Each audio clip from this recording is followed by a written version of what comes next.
It's the mother of all talk shows. It's the mother of all talk shows. It's the mother of all talk shows. Go get 'em, George.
George Galloway, and the mother of all talk shows. Welcome to the Open University of the Airwaves with George Galloway. President Trump claims that the EU was set up to screw America as he puts 25% tariffs on European Union goods. And he says Ukraine will never join NATO. Well, Keir Starmer has promised Ukraine that they will join NATO. Must be a different NATO. It's all coming to a boil. The US Secretary of State, Marco Rubio, cancels his meeting due to scheduling problems with Maria Callas, the Lilliputian foreign minister of the European Union, although she'd already flown to the United States before he discovered his diary was full. And B-52s are amassing ominously in the Middle East as fears grow of an American-Israeli attack against Iran. It couldn't be a more important or auspicious night. You've come to the right place. It's the mother of all talk shows. Curious about our curriculum? Have something to say?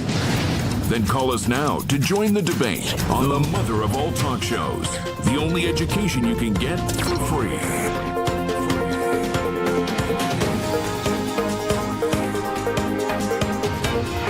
George Galloway, the mother of all talk shows. With George Galloway, the world is our classroom, and you're welcome to sit in and join the seminar. But did you hear the one about the Romanian president who was arrested in traffic this afternoon and despite having to walk on crutches due to an injured knee, was rammed up against a wall and searched? And of course, there was a swoop on the house of his bodyguard and his own house. And guess what? In the house of the bodyguard, they discovered $10 million and a flight ticket to Moscow.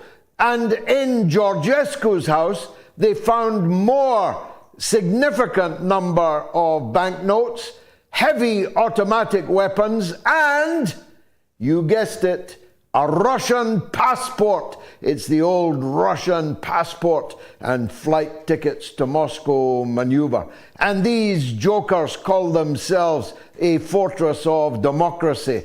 Who was that Egypt? I've forgotten his name already, who said we were the garden and everyone else was trying to encroach upon us. Democracy, shamocracy. That's what the European Union has become. Although nobody in the European Union actually voted for her or even knows who she is. Maria, I think, Callas, from Latvia or Estonia or Lithuania, who cares which, or all. She's the foreign minister of the European Union. She's just flown all the way to Washington to be told the man she was about to meet, Secretary of State Marco Rubio, is too busy to meet her. This after the Polish president was kept waiting 1 hour and 45 minutes for a 10-minute meeting with President Donald Trump. So when Donald Trump says, as he did today in the Oval Office, that the EU was set up to screw the United States and makes it clear with 25% tariffs that he thoroughly disapproves of the gang based in Brussels, you better believe that he means it. It's going to be a very interesting fly-on-the-wall meeting with Keir Starmer tomorrow. Or on Friday, I'm not sure which, but Thursday or Friday, I'm actually on Piers Morgan's show tomorrow evening, talking with Piers about that. He's a massive fan of Keir Starmer. I, on the other hand, am less enamored. But when President Trump said today, again in the Oval Office, that Ukraine will never join NATO, and that's the issue over which all the trouble stemmed, he's surely right. And it's going to be interesting, therefore, how the traditional alliance, the special relationship between Britain and the United States survives this weekend.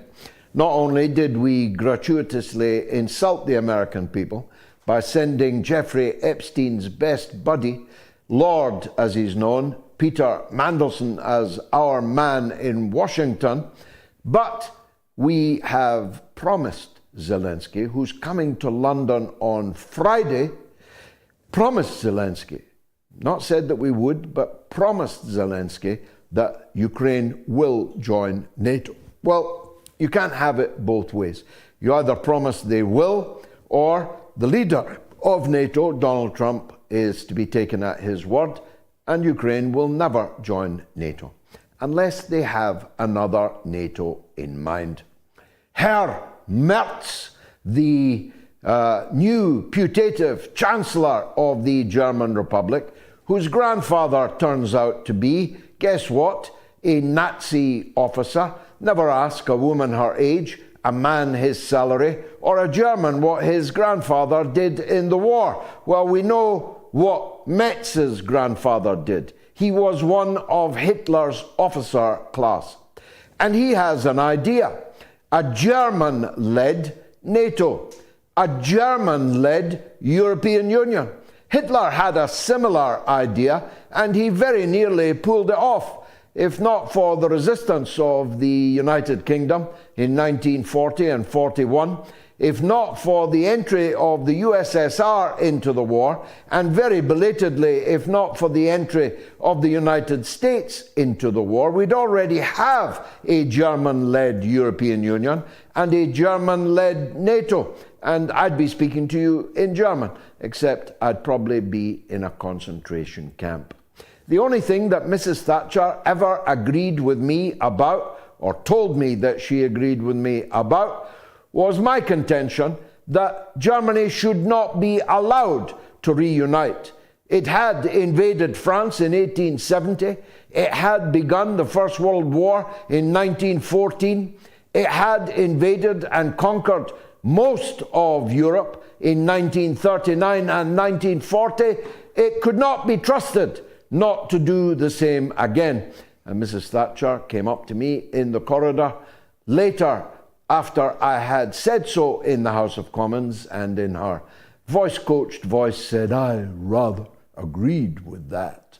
Well, they are on a roll. Of course, they've only able to form a grand coalition between the so-called Labour Party, the SPD, in Germany, and the so-called Conservative Party, the CDU, because my friend Sarah Wagenknecht didn't get elected. She didn't get elected by a mere whisker, by 0.2%. But it turns out that a very large number of people who intended to vote for her, Germans abroad who couldn't stand living under Baerbock and Schulz, didn't get their ballot papers. Legal action will be forthcoming. If Sarah had been elected, then the CDU-SPD coalition could not have been formed. They would have been one vote short of a majority. Just the other week, it was a Monday night, I think, maybe last Monday or the Monday before, my whole house was wakened. The horses were frightened, well, the cats, I should say, when a very, very large United States strategic bomber flew directly overhead my house. It was, I'm sure, a B-52. B-52s were gathering in England a couple of weeks ago, and now they are in the Middle East. In the United States' biggest military base in the Middle East, in Qatar.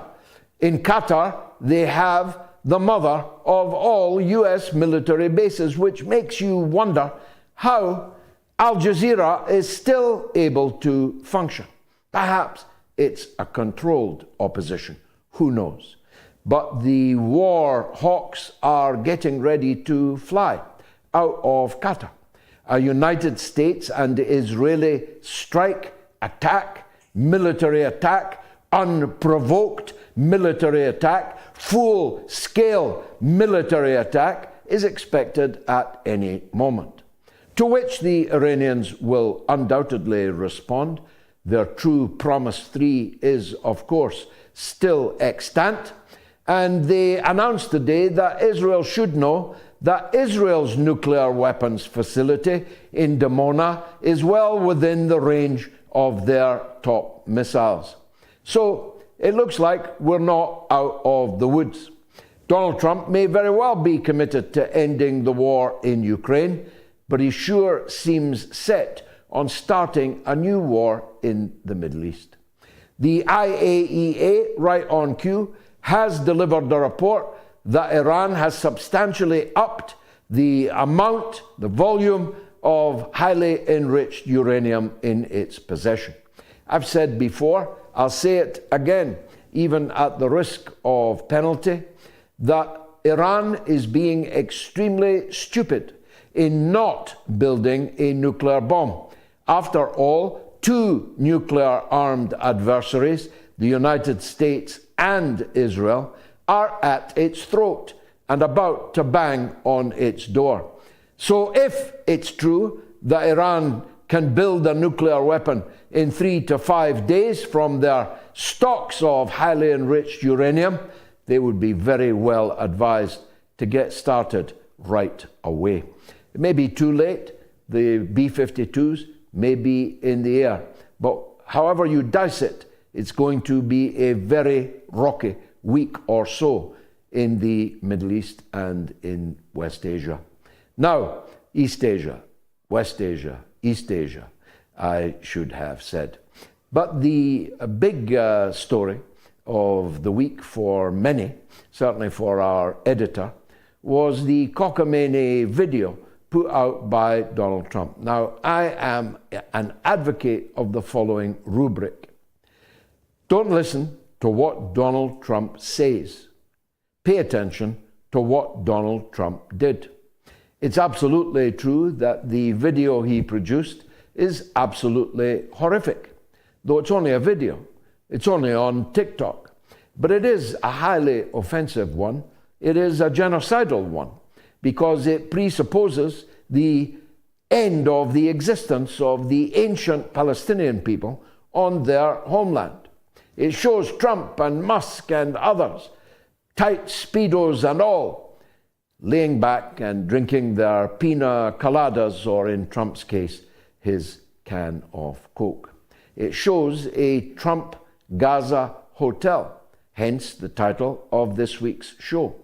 It shows people carousing in a very far from Middle Eastern way. It shows women of dubious reputation cavorting on the graveyards of potentially 160,000 people or more in the Gaza Strip. Now, to build a Trump Tower hotel on the skulls and the bones of the people whose land it is definitely in very poor taste. But here's the rub. It will never happen. It cannot happen. First of all, the land legally belongs to the Palestinian people. That is a matter of international legal fact. Any company or country which was found to be making permanent alterations to the demography or the topography or the architecture of illegally occupied land would be committing a serious criminal offense. You're not allowed to build things on other people's land that you have seized in war. You're not allowed to knock down things that people who have been disinherited from their property have spent centuries, millennia in building. Now, you may say that the law is an ass, and so far it has indeed proved to be an ass. You may say that the United States is the law. That seems to be Trump's prevailing narrative, but it isn't, you see. And any company, any foreign company at least, which was held to be participating in this completely illegal and immoral act would be subject to its own domestic law in its own country and would be open to legal action to stop it. But more importantly, the 2 million Palestinians who live there have no intention of going anywhere. And it would be the least safe hotel to stay in ever known, ever since hotels began to be built. It would be subject to attack by the Palestinian resistance while it was being built, after it had been built, while it was accepting five-star customers. It would have to be pretty bomb-proof. It would have to be sure there were no tunnels underneath it, out of which might pop a resistance fighter and take a pot shot at the customers on their sun loungers. And thirdly, the Palestinians have no intention of going anywhere, and nobody has any intention of taking them, even if they change their mind. Jordan cannot take the Palestinian refugees from the West Bank. If it does, it will be the end of the Hashemite monarchy.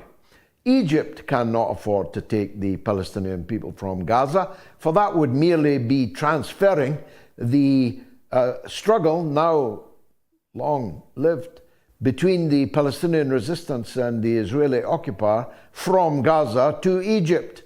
And I promise you, Egypt is not prepared to do that. In fact, there's every possibility that the Egyptian army massing in the Sinai desert, NB Donald Trump, Sinai is not the plural of Sinus, it is the name of the desert just through the gate at Rafah. The Sinai is now the site of very considerable Egyptian troop movements and fortifications being built in preparation for a possible conflict with Israel. The dictator of Egypt, General Sisi, as I insist to still call him, has made it clear that the Camp David Accord, which has international treaty status, would be broken by any such Israeli move and would be null and void. And then a state of war would exist between Jordan and Egypt and the Israeli entity. So all of these are the reasons why this video will remain a pipe dream. I didn't even watch it all because I know that Donald Trump likes to run off at the mouth, and as long as he's running off at the mouth, I'm okay with that. I'm more interested in what Donald Trump is actually doing. So let's turn to that in relation to Ukraine. The Russian and American leaders are meeting again, this time in Istanbul, to finalize their preparations for the full resumption of diplomatic relations between them. That is quite a significant step. In fact, you'd think it was axiomatic that the two most powerful military powers in the entire world would never have stopped talking. But throughout the 4 years of Joe Biden's presidency, and because of Russiagate for a couple of years at least before that, the United States and Russia were hardly communicating at all. Megaphone diplomacy, threats, the moving of military assets, and finally, the effective NATO invasion of Russia's closest neighbor in the Ukraine. Well, that's all going into reverse now. Russia is about to sell millions of tons of aluminium to the United States. Whatever happened to these sanctions they kept telling us about? Millions of tons of aluminium to bring down and stabilize the price of that indispensable commodity, a raw material in which Russia is exceedingly wealthy. The Secretary of State, Marco Rubio, has said that sanctions on Russia will have to be lifted. And again, you would have thought that that is axiomatic, except the British and European Union governments have just imposed yet another round of sanctions. Did you know that the European Union gave Russia more money for oil and gas in the last 12 months than they gave to Zelensky and Ukraine? If I was Zelensky, I'd be rather miffed about that. The European Union is actually funding the Russian war effort while at the same time funding the resistance to the Russian war effort. And they tell you that these people are clever that run the European Union. Me, I left school at 16 and went to work in a factory on the shop floor. I predicted in the first week of these sanctions that they would turn into the biggest boomerang in history. And is there anyone out there who seriously doubts the correctness of what I said? Does anyone out there think that the next round of European Union sanctions against Russia are going to be any more effective than the previous 6 rounds of EU sanctions? Mind you, they have banned the export of consoles for computer games for the Russian public. I'm not sure the Federation will even be able to survive it. It's all coming up here because this is the mother of all talk shows. Stay tuned. Big thanks to this week's top donors who visited the new MOATS.tv website. Thank you very much, all of you. And I'm really going to make this point as firmly as I can. Every one of you has to go to MOATS.tv and donate something, even if it is £1, even if it is $1, €1. Nothing comes for free. 2 shows a week cannot be produced for free. We need every person watching to donate at least £1, $1, €1. I can't put it more clearly than that.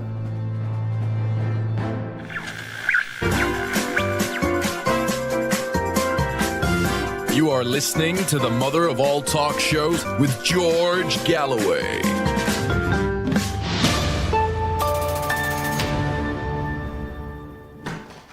So here's the poll for tonight. Is Netanyahu ethnically cleansing the West Bank? And next week is the Pope a Catholic? Yes or no is the dichotomy. You can vote on my Telegram channel, t.me/George Galloway. You can vote on my X, my Twitter. You can vote on the YouTube community poll, and you can vote on the YouTube stream. If you're voting on the YouTube stream, if you're watching rather on the YouTube stream, be sure to subscribe to the channel. It helps us algorithmically, or at least in theory it's supposed to. And give thumbs up to the program. That's supposed to help also.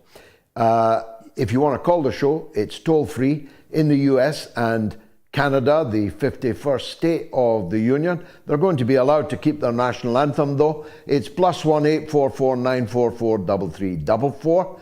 In the UK and Ireland, it's free of charge, 0808 196 5522.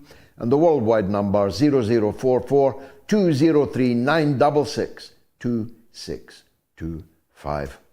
Now, the man who knows just about everything is Pulitzer Prize winner Chris Hedges, political commentator, journalist, writer, and host of the Chris Hedges Report. And no week is complete without watching that. Chris, thanks for coming back on the show. It's always a pleasure to see you. I spent my whole life seeking to disrupt NATO, but this evening it looks to be in tatters, doesn't it? Yes, and as you know, George, I covered the collapse of East Germany, Czechoslovakia, Romania. I was there in 1989. We very naively thought NATO was redundant. NATO was formed, 1949, I think, as a bulwark against a potentially, in the eyes of the West, aggressive Soviet Union. I was also in the room when Hans-Dietrich Genscher, then Foreign Minister of Germany, and James Baker, then Secretary of State for the United States, said that NATO would not be expanded beyond the border of a unified Germany. Indeed, again, it's something you know very well. In order to unify Germany, they had to get the Soviet Union, Mikhail Gorbachev, to acquiesce, to agree. And that promise was made and then violated, all the way up to Russia's border. Was, I think, born in the collapse of the Soviet Union of two things: hubris, this unipolar world the American architects of the American empire dreamed of, and money, billions and billions of dollars in arms sales to make these former Warsaw Pact countries compatible with NATO military equipment. Everybody will say, well, it's a defensive organization. And my answer to that is go to Iraq and ask an Iraqi or an Afghan if NATO is a defensive organization. And they were turning Ukraine into a de facto NATO NATO outpost. I mean, in terms of advisors and arms sales and everything else. So this was completely predictable. Russia was provoked. I'm not defending what Russia did, but they were provoked. We had the WikiLeaks. William Burns, he was then later the CIA director, but William Burns, when he was the ambassador of Russia, said across the political spectrum, incorporating Ukraine into NATO is unacceptable. And just to conclude, we cannot forget the historical trauma that the Russian people have endured. They have been invaded 3 times. In the 18th century, of course, with Napoleon, and then in the First and the Second World War through Ukraine. So yes, the whole war was insane. It was not designed to beat Russia. It was a classic proxy war. The goal was to degrade the Russian military at the expense of Ukraine and the Ukrainians, and to isolate Vladimir Putin within Europe, and then, of course, arms sales, because Afghanistan collapsed and the stocks of Raytheon and Lockheed Martin and all these companies went down and then shot through the roof again once we started sending all this equipment to Ukraine. So the whole thing was foolish. It was never winnable. The loathed Henry Kissinger said at the inception of the war that Ukraine should trade land for peace, that there should be it. That's, of course, now what we're going to get. But huge swaths of Ukraine have been destroyed, and tens of thousands of Ukrainians have been killed or crippled for life. Well, let's unpick as to when this final deal of land for peace might come. Trump says, and we'll come back to that he's trying to end the war. The Europeans say, and we'll come back to that, I'm sure, that they intend to make sure Zelensky can keep on fighting. How can these two starkly different perspectives coexist within the North Atlantic Treaty Organization? Well, they can't. And there's an open hostility within the Trump administration towards NATO, one I actually share. So they can't. And I think that we're already seeing discussions within Europe itself about creating its own sort of internal security alliance that precludes the United States, which I think is probably fine with Trump. Yeah, and it looks like Germany will seek to assert leadership over it. What could possibly go wrong? There is a school of thought, though, Chris. There is a school of thought that thinks that Trump is bluffing about bringing an end to the war, that he doesn't actually intend to.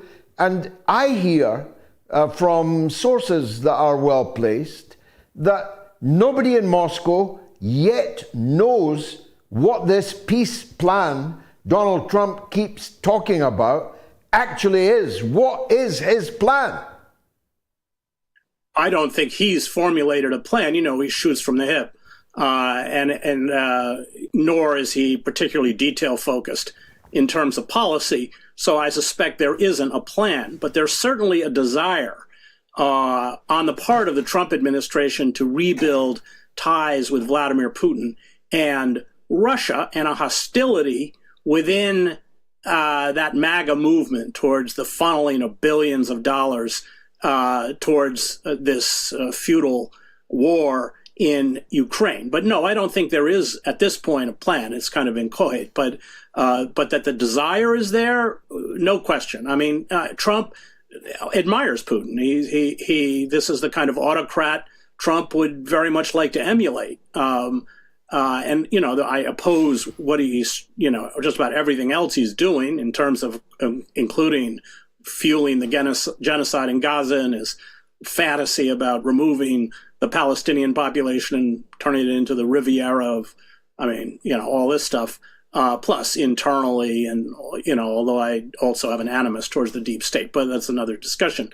But yeah, I think that I think we will see, I suspect we will see real movement on this. And I think and the kind of anxiety or even hysteria on the part of European leaders reflects their understanding that this isn't just an aside, that this is real. Let's start at the other end of the Middle East, and we'll come back to Palestine. It's said that B-52s have gathered in numbers in the Middle East. I don't know if you heard my monologue, but one flew over my head in the middle of the night, 2 o'clock in the morning. The likely cause is either to bluff the Iranians that there's going to be an attack, or that there is going to be an attack.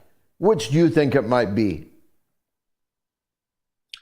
Well, Israel has lobbied for American air power to strike Iran I'm going all the way back to the Bush administration. The Pentagon has always resisted for all of the reasons you know very well. This would be catastrophic throughout the Middle East. It would, of course, be seen throughout the Middle East as a war against Shiism. 60% of Iraq is Shia. You know, yeah, I mean, I don't know if they're bluffing, but it's ominous.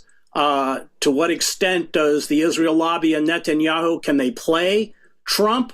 I suspect quite a bit. I mean, one of his largest donors outside of Musk was Miriam Adelson, the widow of Sheldon Adelson, the far-right Zionist casino magnate. So, I mean, the only thing I will say about Trump is that he does seem to have a reticence towards starting war. So let's hope that holds. I don't think a war with Iran is winnable. It's not Lebanon. I mean, the Iranian Air Force is pretty useless. The planes are third or fourth generation, many dating from the Shah. But Iranian air defenses are quite good. They're Chinese and Russian, primarily Russian. And the Israelis want the Americans to carry out a bombing campaign because they don't want to take the losses that they would take if they had to confront those air defenses before they were taken out. That is the real reason that the Israelis are pushing for American involvement. But yeah, and I mean, it would have to be an aerial campaign. Iran is quite large. It's a large country, but it's got a population, I think, of 90 million. It would just be, very foolish, and I don't think ultimately something that either Israel or the United States could declare victory in. I can't imagine them putting boots in the ground.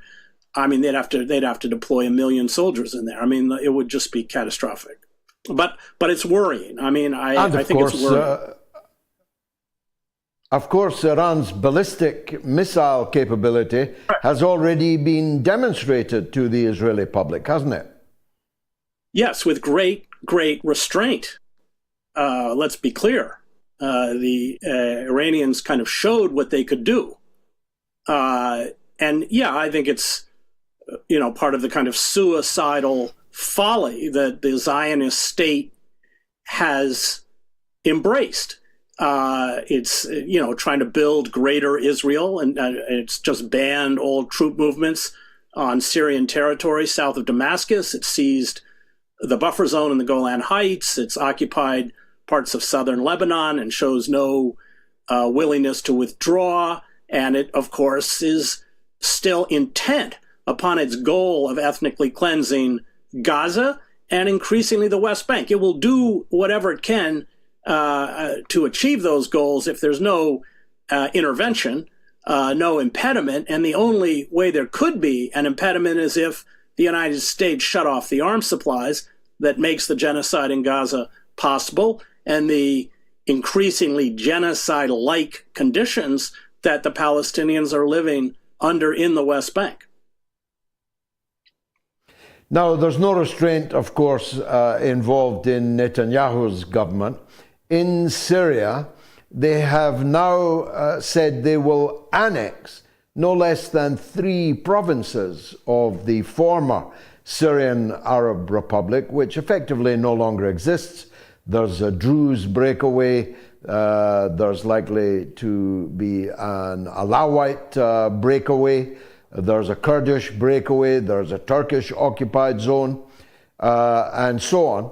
But in a remarkable statement this week, Netanyahu said that no Syrian troops will be allowed to deploy south of Damascus, which is inconceivable just a few weeks ago, but that's the pronunciamento made from Tel Aviv. So we now have a situation where Israel is expanding at will, at least in Syria. Their tails are probably up about events in Syria, no? Yeah, I mean, what it wants for Syria is what it achieved in Iraq. Remember, the engine behind the U.S. invasion of Iraq was Israel and their Zionist puppets within the Bush administration, Louis Scooter Libby, Paul Wolfowitz, Pearl, and others. So what did they achieve in Iraq? Well, they fragmented. They destroyed Iraq as a unified country, and that's the same goal they want for Syria.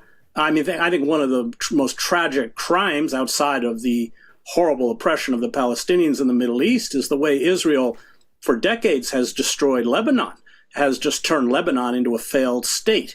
And that, of course, is precisely the goal in Syria. It's why immediately after the overthrow of Bashar al-Assad, Israel pounded all military bases, including airfields, in Syria to essentially denude Syria of any military capability. And now we're seeing the consequences of that for the Syrians. Lastly, Chris, I'd like your view on it.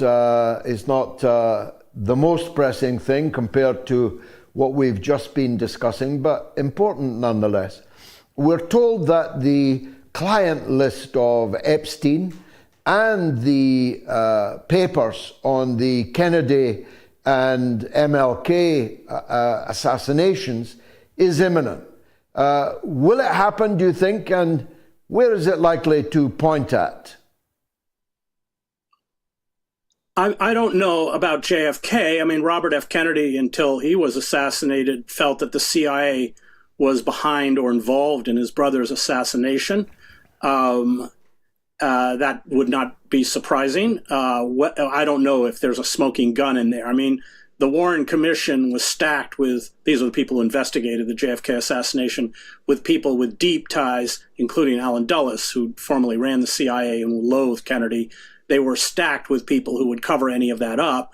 In terms of Epstein, I think the most damaging evidence that Epstein had, or material that Epstein had, were the tapes. He had apparently hundreds of hours of tapes of high-flying figures like Bill Clinton and Ehud Barak and all sorts of others having sex in his lavish mansion/bordellos. And that's the question. What has happened to those tapes? So according to the reporter who broke much of this story in the Miami Herald, she believes that they're being held by the FBI. And as she told me, they will never see the light of day. There's been aggressive efforts to cover up those powerful figures who partook in Epstein's bacchanalias on his island and his mansion in New York and his ranch and everywhere else. But I mean, you know, this is part of the phenomena that of the Trump administration, is that it's at war with the traditional deep state. It's going to replace it with something else, you know, probably even worse.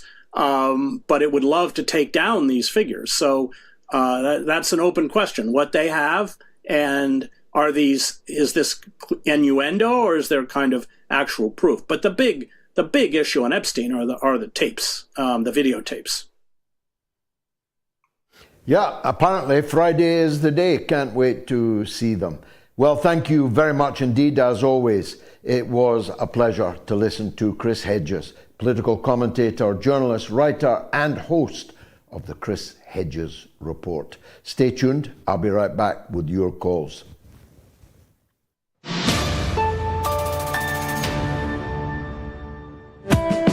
Well, first of all, Bob Geldof and his good friend Bono are on the other side. It wasn't for South Africa, it was for the Horn of Africa. I was involved in it at the time. That was my job at the time.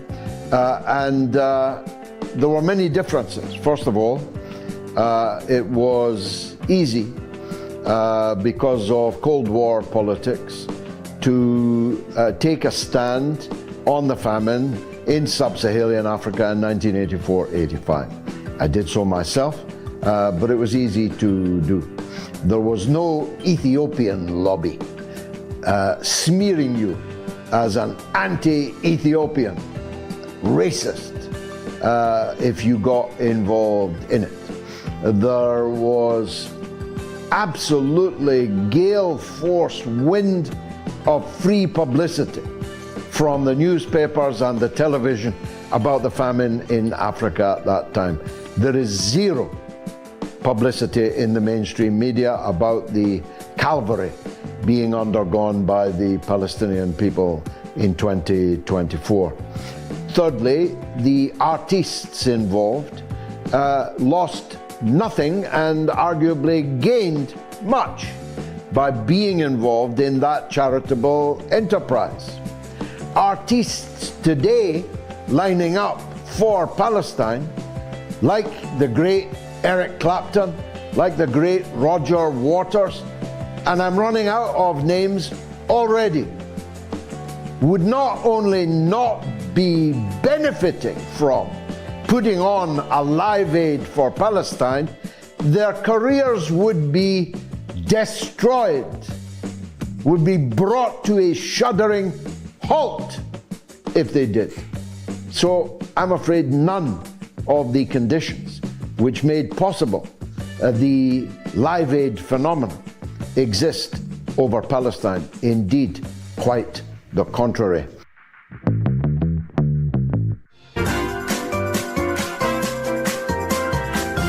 You are listening to the mother of all talk shows with George Galloway. Well, 1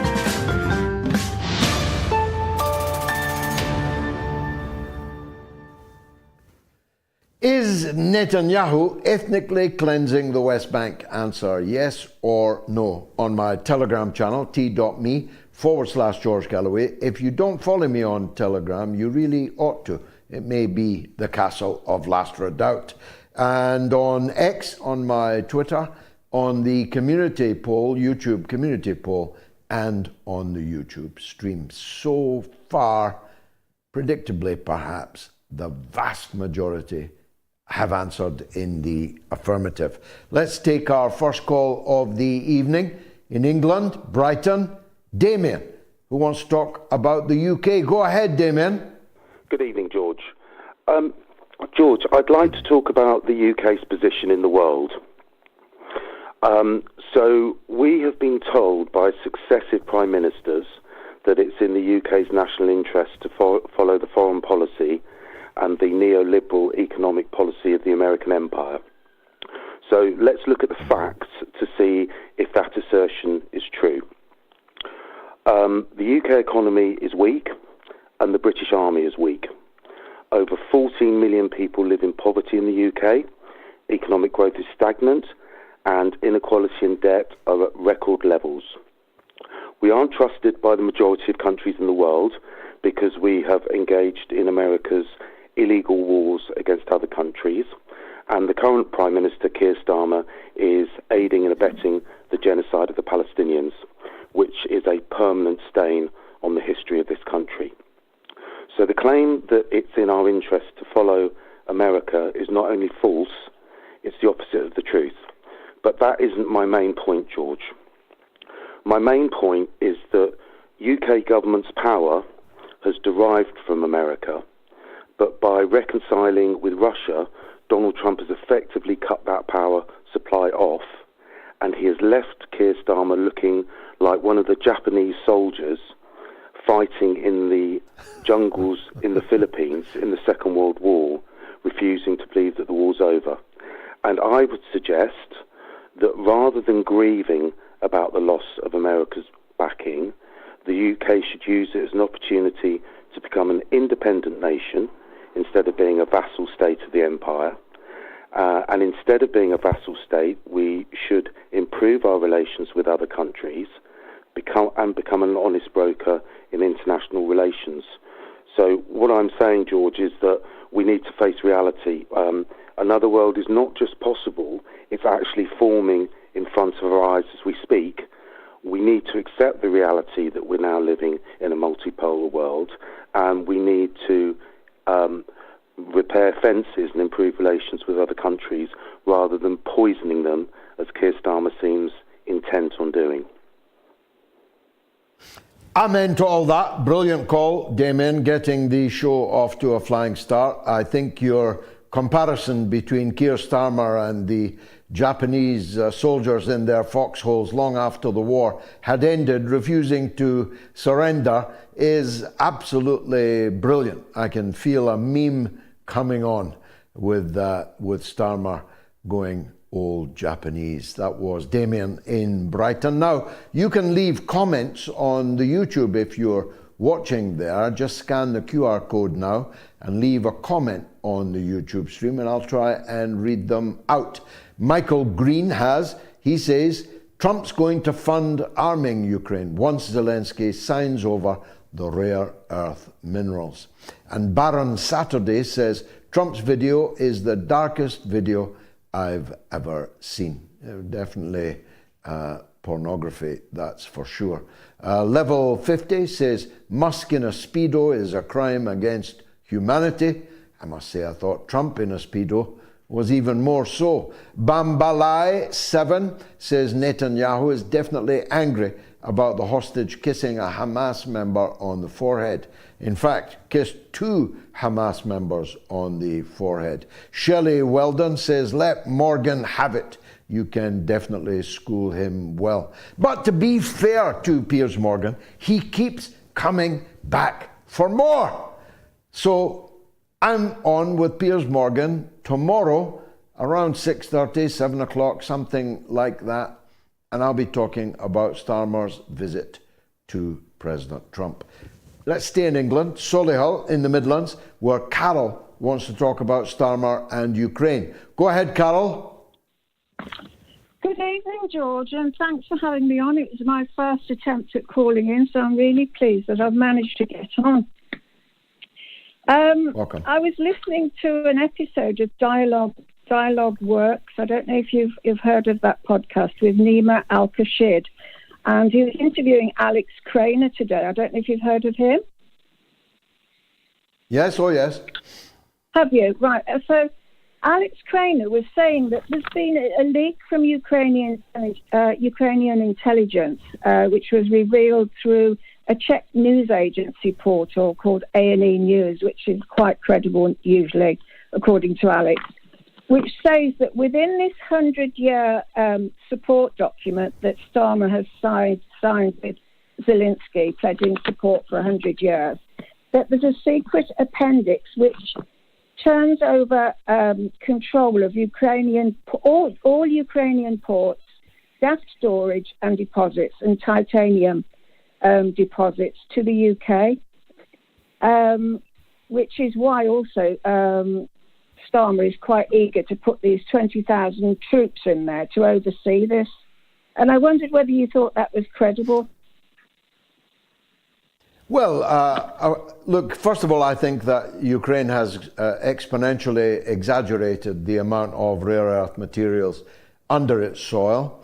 Secondly, most of what rare earth materials there are in the east of the country under Russian control, so much so that Putin has offered the United States joint ownership, joint projects that they can do together to exploit and harvest those rare earth materials. And thirdly, Starmer's 100-year pledge, like every other pledge he's ever made, is going to turn out not to be worth the paper it's written on, is it? Because, first of all, the American government has withdrawn support from Zelensky. Zelensky will not be there for long. And the new government, any new government that emerges in Kiev from elections held under Russian occupation is going to have to elect a government that is pledged to friendly relations with Moscow. And those friendly relations with Moscow are antipathetic to friendly relations with Great Britain. Secondly, no parliament can bind its successor. And so it is open to the next British Parliament to scrap the $3 billion a year on the principle that we can't afford it. We have just said that the only way we can increase our defense expenditure from 2% of GDP, already the highest it's been in peacetime, to 2.5%, is to effectively end our involvement in the overseas aid business. And I accentuate the word business. And by taking the cold weather allowance away from our pensioners, by keeping the 2-child cap on child benefit, by refusing to make any moves to alleviate the plight of the millions of British children, 4 million British children, going to bed hungry every night. Well, if that's the only way we can afford to keep on supporting the Zelensky regime in the teeth of American opposition, I predict that this $3 billion will soon run into the sand. And lastly, Carol, and I'm grateful for your call, feel free to call anytime, there won't be 30,000 British soldiers in Ukraine because, number one, we don't have 30,000 British soldiers that we can send to Ukraine. We only have 76,000 members of the British Army as it is. And half of those are pen pushers, medical staff, technicians, and all the rest. And a quarter of the remaining half are not available for service at any one time. So we would literally have to take soldiers out of these sentry boxes at the front of Buckingham Palace and send them there. And we're not going to do that. But more importantly, Lavrov has already said that the presence of any NATO forces, however they're flagged, however they're badged, will be treated as hostile parties, that no NATO soldiers will be allowed onto the soil of Ukraine unless they want to become belligerents directly in the war. And if they did, they would have no Section 5, Article 5 protection, because it would not be a NATO operation. Therefore, nobody would be obligated, even if they were obligated, they wouldn't do it, but nobody would be obligated to come to the rescue of the British forces there. And the United States, presently at least, is flatly refusing to give any security guarantees to any such Anglo-French expeditionary force. So, as always, we've got to look at what actually happens rather than what politicians here today and gone tomorrow are running off at the mouth about. Thank you, Carol. Now, a big thanks to those who've been visiting our website. It's new, it's brilliant, and there it is coming up on the screen now. It's MOATS.tv. So we need you to go there and we need you to donate, even if it's £1, €1, or $1. So a big thank you to this week's top donors who visited the new MOATS.tv website. Lorna Foley, Joseph Landon, Terry Kavanagh, Julia Hodgson, Julia, and David Searle. Very grateful for your generosity, and I hope it lights a path for everyone watching the show tonight or subsequent to tonight. Please become a donor. It's the only way that we can keep 2 shows a week going.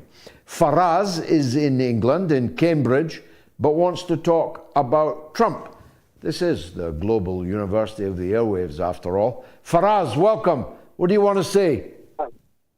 Good evening, Mr. Galloway. I just wanted to pick your brains on what is Mr. Trump's modus operandi. He seems to, when he appears with a leader of any sort, he seems to say contrary things and mix signals to them. Does he do that deliberately to keep them off balance? And how much, like Sheldon Adelson, how much do these characters play in his goals? I just wanted your of opinion. course. Yeah, for us, the jury's out on these questions, and perfectly reasonable people will have different perspectives on them. Sheldon Adelson is dead, but his widow is very much alive and gave $100 million to the Trump campaign last time. And there's nothing more redundant than a donor at the last election when you don't have a next election to fundraise for. Elon Musk gave $250 million, but has already made $1.25 billion out of the United States government, and they've only been in office for a month. So it is generally good business to invest in the winning candidate, and that's what these people have done. There is mileage in being crazy Trump. Richard Nixon was a master at it as he descended into alcoholic gloom. He more and more often talked to Kissinger, it's on the tapes, about making other people think he's crazy and capable of doing anything at all. And that kept them on edge, kept them in awe, kept them in fear of President Nixon. As it happened, Nixon was considerably smarter than most people have credited him with, and Kissinger was even smarter than that. Who'd have thought the day would come when the world would be safer with Nixon and Kissinger in power than the people who called themselves Democrats who came later. So there may be a bit of deliberate creation of a crazy Trump reputation, a crazy Trump pattern of behavior. But myself, I mean, I've read his book, The Art of the Deal. I've seen him on The Apprentice, alongside his sidekick, Piers Morgan. I've studied him now for quite some years. And to me, he's a soprano. He's Tony Soprano. And he basically is a transactional political figure. You do this for me and I'll do this for you. If we can get this, you can have that. And that is basically his modus operandi, with a dash of crazy Trump in it. And like a stop clock, he's turned out to be right at least twice a day. For us in Cambridge on Trump, thanks very much for that. The podcast is going fantastically well. Huge number of podcasts downloaded this week. We're in the top 10 in Bulgaria, Lithuania, oh dear, hope it's nothing I said, and Malaysia this past few days. And we're in the top 20 in Saudi Arabia. Ahlan wa sahlan. You can download the MOATS podcast by scanning the QR code on your screen now. And you can listen, of course, to the weekly podcast via the moats.tv website, which has multiple purposes. Let me give you an update on the poll. 21,198 people have voted.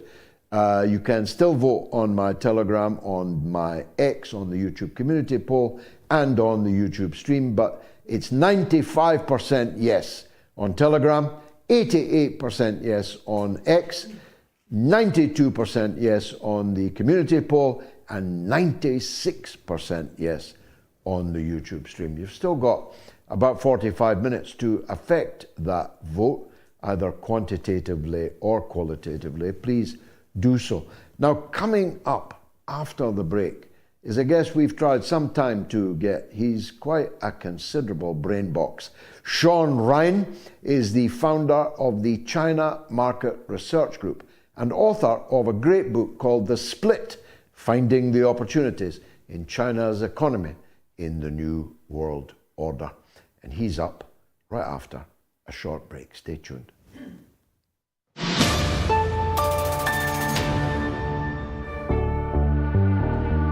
I don't believe that the mainland European countries give a toss about Britain, and I'm certain that the United States would not sacrifice itself for Britain. That's why I say Britain is completely marginalized.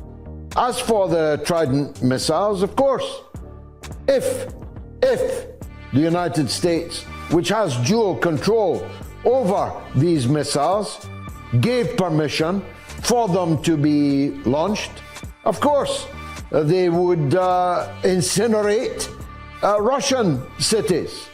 But what good would that do us? Because we'd all be dead, including the people that fired the missiles. You feel me?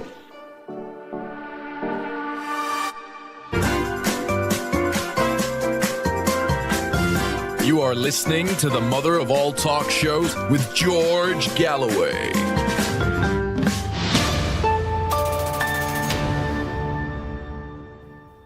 Our next guest is Shaun Rein, founder of the China Market Research Group, author of The Split: Finding the Opportunities in China's Economy in the New World Order. Let's meet him without further delay. Shaun, thanks very much for coming on the mother of all talk shows. Finding the opportunities for whom in China's economy in the New World Order? Who are you writing this book for?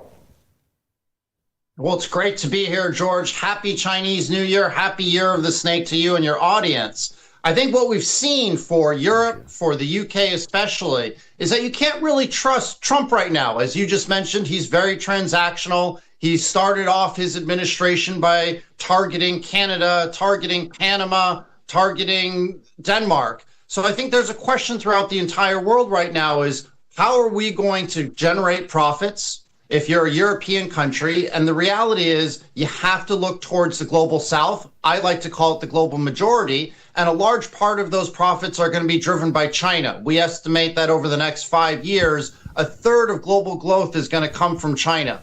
And the reason, George, is because of the middle class. Now, when you read the New York Times, when you read the Wall Street Journal, they say there's a lot of negative things about China's economy. And you know what? Let's be honest. A lot of it is true. China's economy has a broken growth handbook.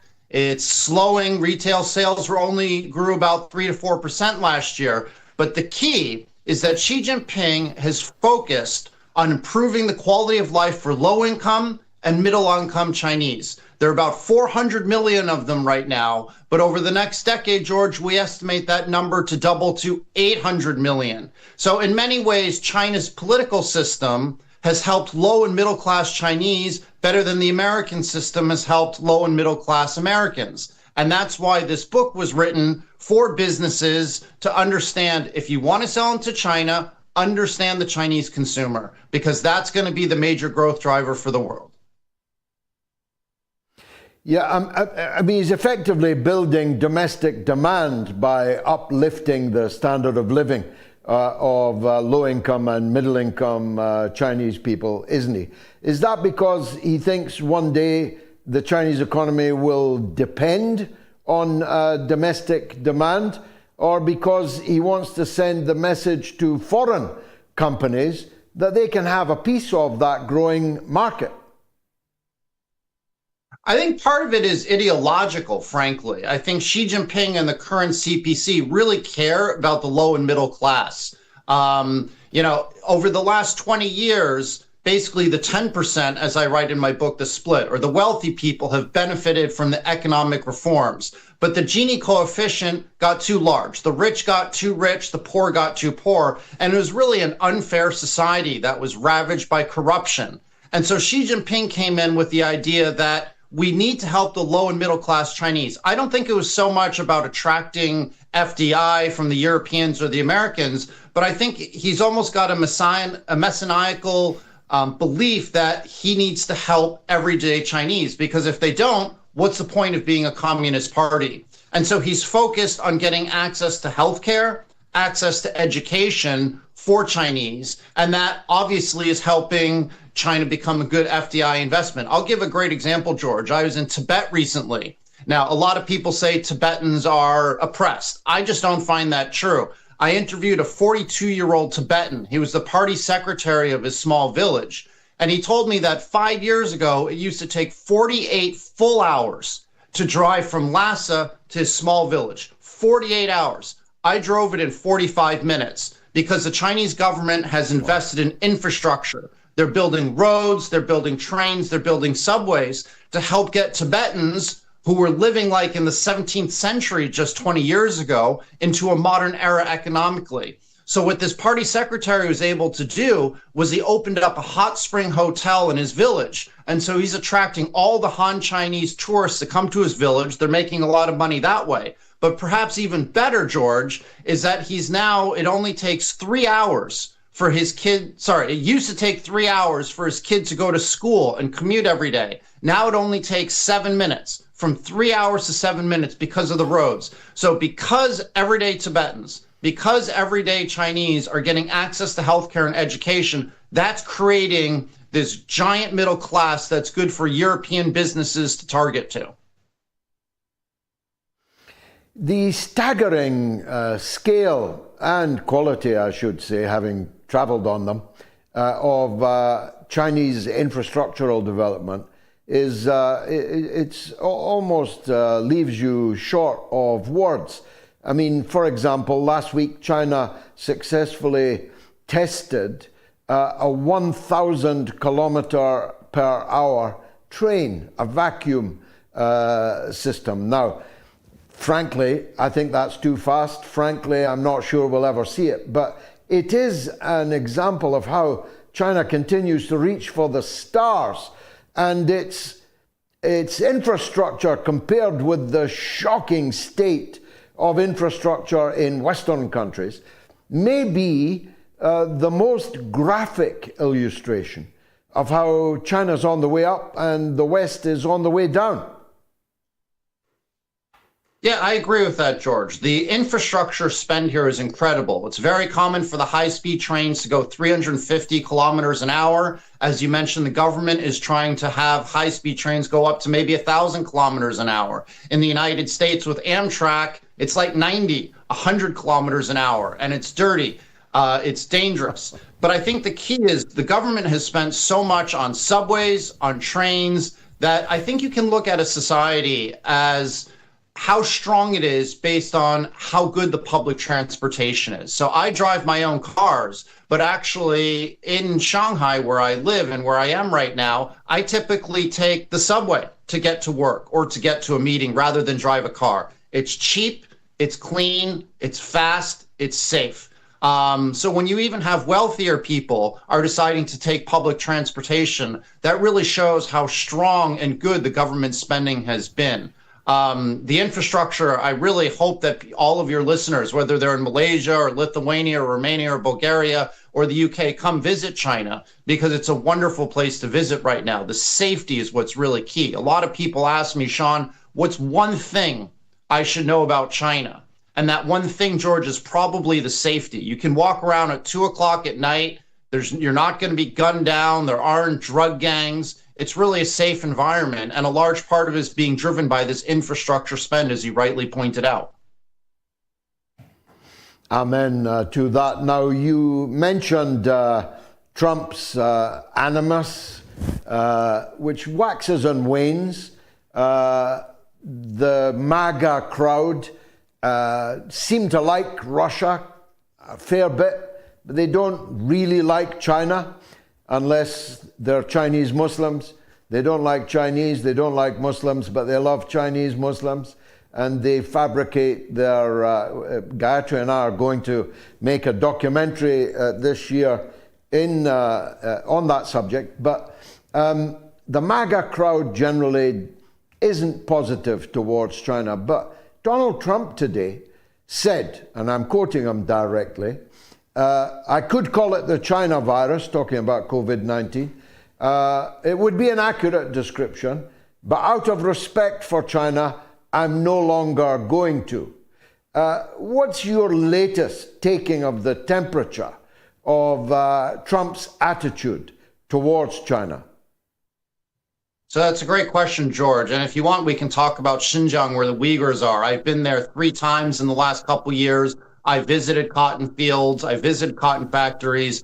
I didn't see any evidence of genocide. But anyway, we can talk about that later. But when it comes to Trump, this might surprise a lot of your viewers because Trump is so loud and bellicose and screams. But it might surprise your listeners that actually Chinese tend to prefer Trump over Biden and over Harris. You know, when it came to Biden and Harris, the Chinese viewed it as an ideological struggle between liberal democracies and communist autocracies. The United States had to beat China because it was an ideological fight against political systems, as well as imperialism and great power politics. Basically, the Chinese felt that with Biden, there was no way a deal could be made. When the Chinese got good in telecom like Huawei, the United States said, oh, this is a national security threat. When the Chinese got good with Temu or Shine and other apps, the Americans said, oh, this is a national security threat. When the Chinese got good at cotton, you got to remember 20% of the world's cotton comes from the Xinjiang province, which you just mentioned, where there are a lot of Muslims. The Americans all of a sudden said forced labor and genocide. So the Chinese felt that under Biden and probably under Harris, no deal could be made. And we were going to be entering a 10, 20-year Cold War because the Biden regime wanted to destabilize or push for regime overthrow in China. This is how people were very nervous about Kamala Harris and Tim Walz. With Trump, however, there feels he's so transactional that a deal can be made. I'll give an example, George. Trump said, I don't want the Chinese exporting their NEVs, their cars, from China to the United States. I want them to build factories in the United States, hire American workers, and help create GDP economic growth in the United States.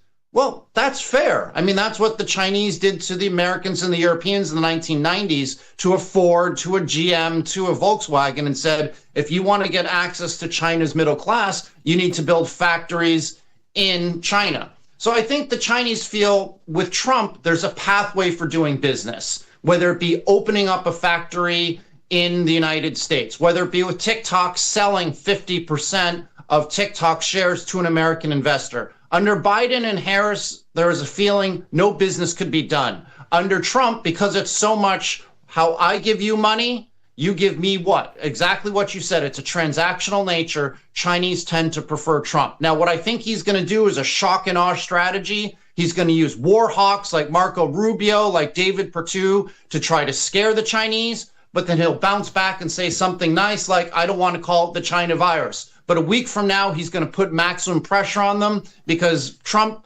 he considers himself a master negotiator and is going to try to keep you off balance. Hot 1 second, cold 1 second. But at the end of the day, George, I think a deal will be made between China and the United States. Trump has a pathological demand to say that he made a deal with the Chinese and he beat them so he can tell MAGA. I'm much more hopeful under Trump than I was under Biden, and certainly more hopeful than it would have been under Harris.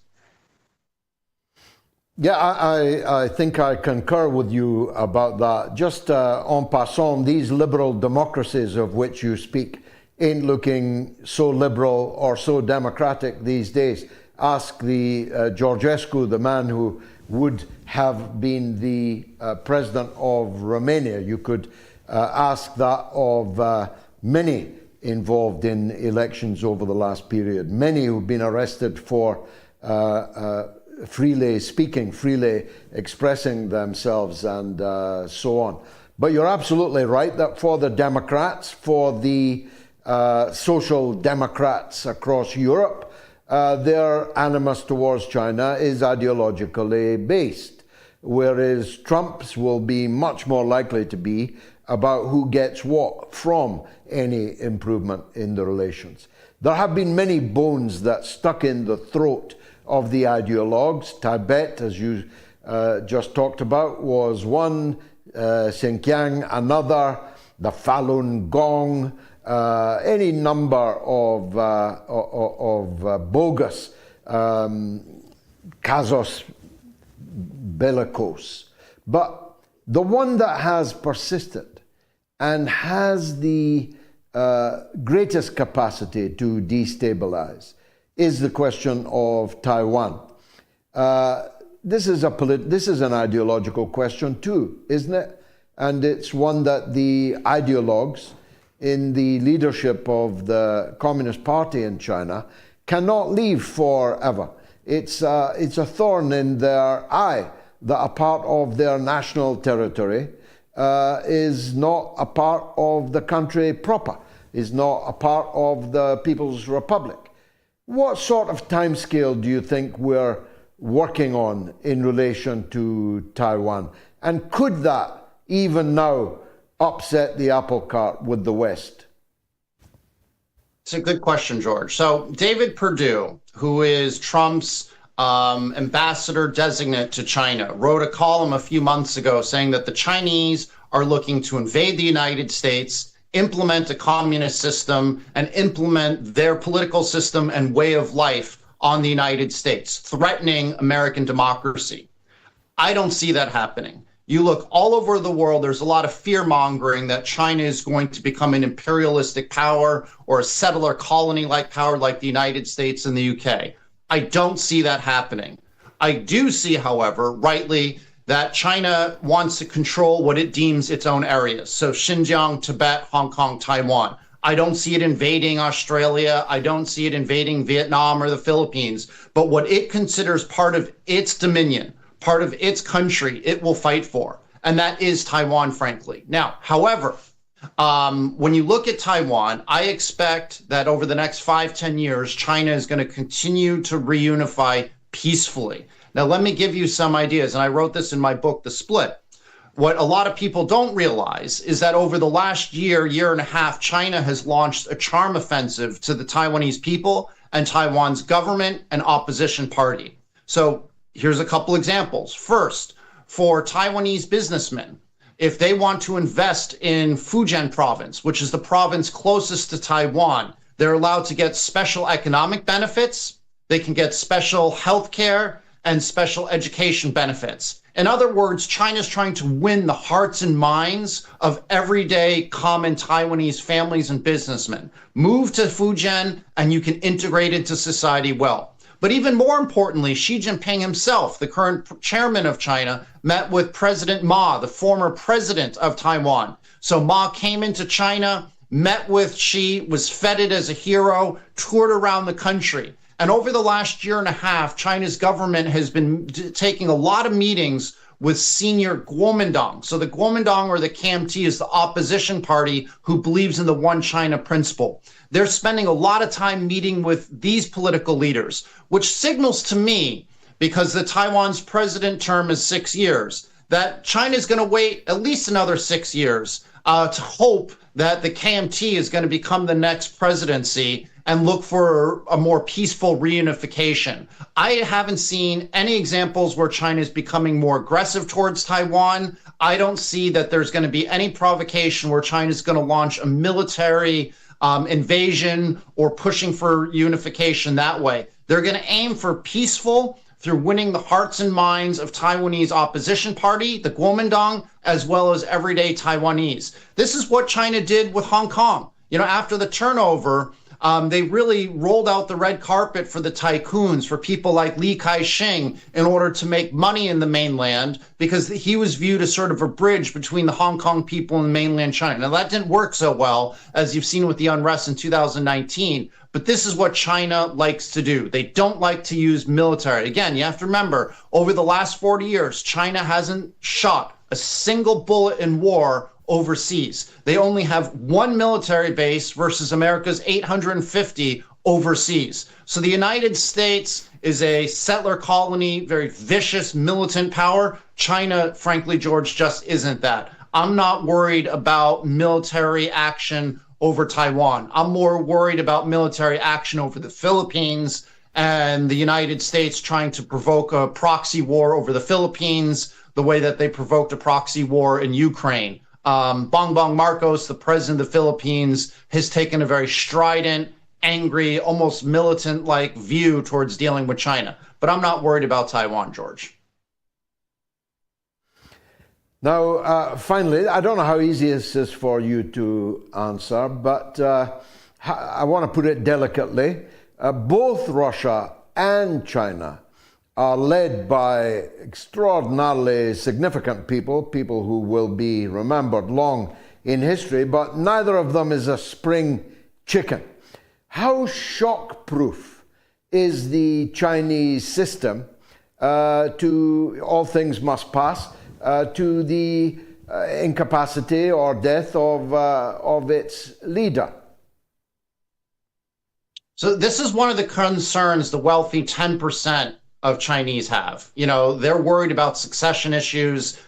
Typically, the Chinese felt that, 10 years as president was a good amount of time. And after Xi Jinping extended that by another 5 years, maybe another 10 years, that got a lot of some of the wealthy Chinese nervous. And that's why there's so much capital outflow. Wealthy Chinese are moving to Singapore. They're investing illegally in Bitcoin. They're moving to Australia. Some of them are even moving to the United States because they're worried about succession issues. Because over the last couple years, that typical 10-year period and the convention of that has been replaced by, we don't know what's going on. So the real movers and shakers are nervous. And I think that there's reason to be nervous because we just don't know. There's no transparency. Now, that doesn't mean that people don't like Xi Jinping. The 90% really love him. I'm an American, but I've been in China for 28 years. When we interview people throughout the country, in places like Tibet, in places like Xinjiang,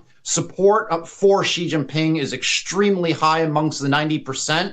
I think that support for him is higher than any other political leader aside from Mao Zedong, who died in 1976. So there's a lot of support for him, but there is honestly, sensitively speaking, there is some unease amongst the 10% about what's going to happen next. not because they don't like Xi, but because they're worried who is the next leader. They just worry that that person might not have a pro-growth policy, might not be as moral as Xi Jinping, might not care about the low and middle class. We just don't know. It's sort of a vacuum right now. So I hope over the next year or two that the CPC and Xi will sort of start to tell people, this is what you should expect in 5 years. It should be what you should expect in 10 years. There needs to be a little bit more transparency, perhaps, according to some people.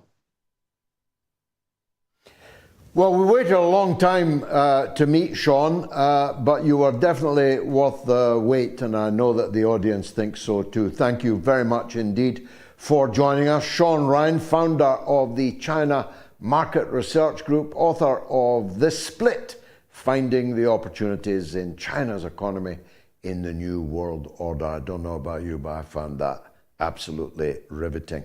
Let me take a short break, then it's your calls, all the way up to Gayatri, who's with me tonight, thank God, in the social media news roundup. Stay tuned.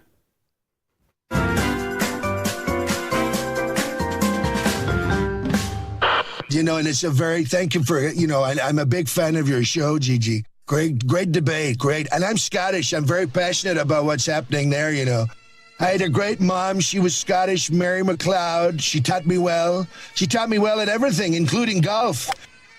I love Scotland, and I love the Scottish food. It's great food. I said to Melania, you know, haggis, look at that.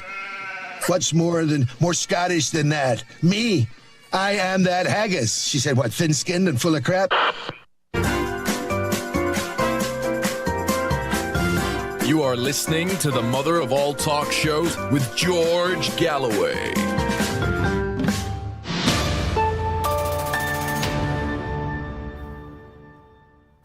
22,000 people have voted now. You've got 20 minutes left to vote on the question, is Netanyahu ethnically cleansing the West Bank? Some comments. Nicola Curtin says, I think China operates what Lenin used to call state capitalism, with half the economy relying on the private sector and the essential things being nationalized and in the public sector.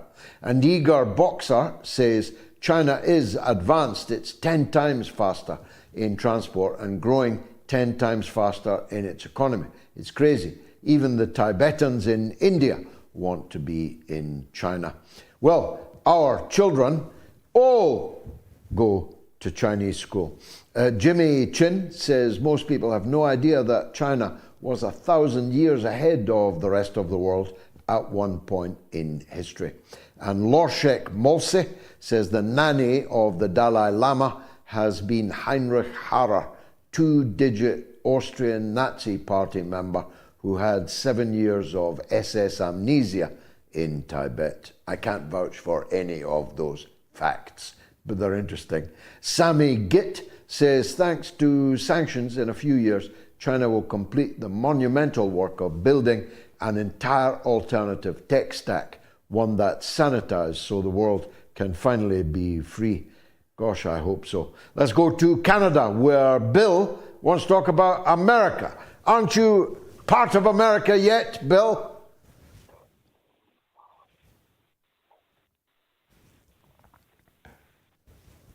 Bill, are you there? Speak up, Bill, or forever hold your peace.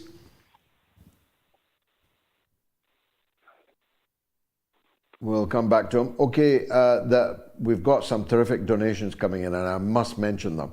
On our website, MOATS.tv, since we came on air, Julia Hodgson, Kareem Nashi, and Lorna Foley. Thank you very much to you three and all who have donated. Everybody must donate something. That's all I'm saying. Something. Mustafa's in California on Trump, UK, and Ukraine. Mustafa, welcome to the show. What do you want to say?